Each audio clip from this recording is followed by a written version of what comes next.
Problem number 5. Here we go. So problem 5 has to deal with a centroid because we want to balance this triangle on a single point. We need to find the centroid. Now the centroid is the medians. The medians. So where do the medians hit each other? So 1, 2, 3, 4, 5, 6, 7. I need to go over 1, 2, 3.5. That would be the midpoint. And then I draw a line right to that spot right there, right?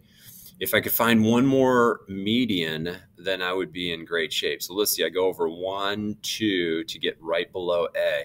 So what if I only go over 1 and I go up to where the side hits? That would be the midpoint of this side, because instead of going back 1, oh, yeah, I did that right. Instead of going back 1, 2, I'm only going to go back 1. And it would have to be the midpoint, right? I could do the same for going up. 1, 2, 3, 4, 5, 6. So I go up 3. 1, 2, 3. Come over to the triangle. And then if I draw this accurately enough, this would be this. Oh, geez, I mean, that's kind of wiggly. This would be the centroid right here. So I'm feeling pretty good about 1, 2, 3, 4, 5. 1, 2, 3, 4, 5. I'm thinking my answer is 5, 5. And that didn't take me very long to do. But I want to remind you that we have GeoGebra, right? We have GeoGebra. So we can go back to Google Classroom. Let me pull this over to the screen here and show you what I'm talking about. And I'll attach, all the sketches that we have.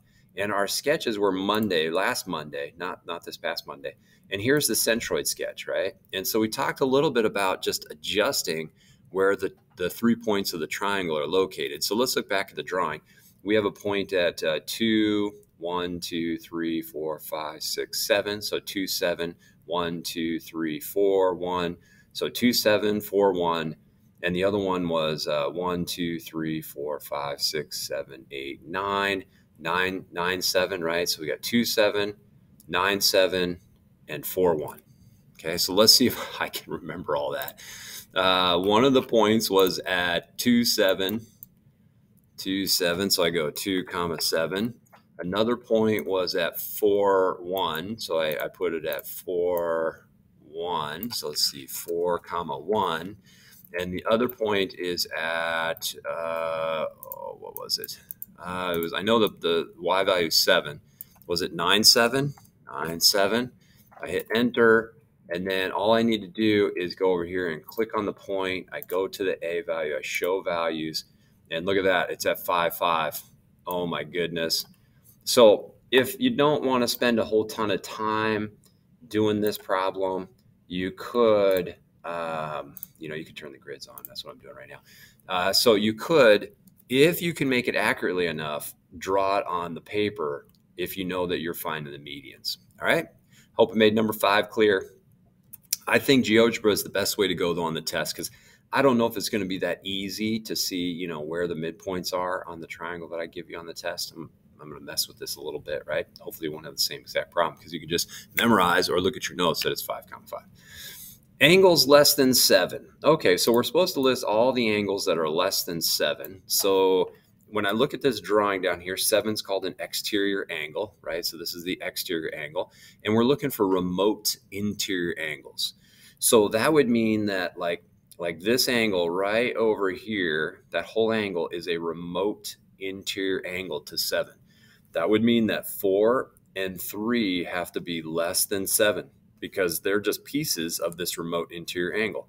Here's another remote interior angle. That would mean that 1 and 2, because they're only just pieces of these remote interior angles, have to be less than angle 7. All right, so what angles are greater than 8? So that same property, we're trying to use exterior angles are bigger than remote interior angles. So let's just focus on 8 here for just a second. It's definitely an interior angle. And where is there a remote exterior angle? Like, what makes this 8 a remote interior angle? Well, not 7, because 7 is adjacent to 8. It's right next to it, right? So we want that remote exterior angle. I don't really call it remote exterior. They call these remote interior angles. But anyways, you get the idea. So angle 5 over here is an exterior angle, and it's away from number 8. So 8 has to be the remote interior angle. So I'm going to say 5 is definitely greater than 8.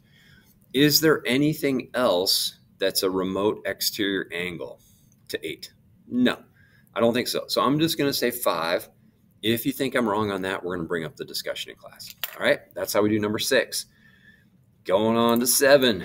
Let's see here. 7 says list the angles in order from least to greatest.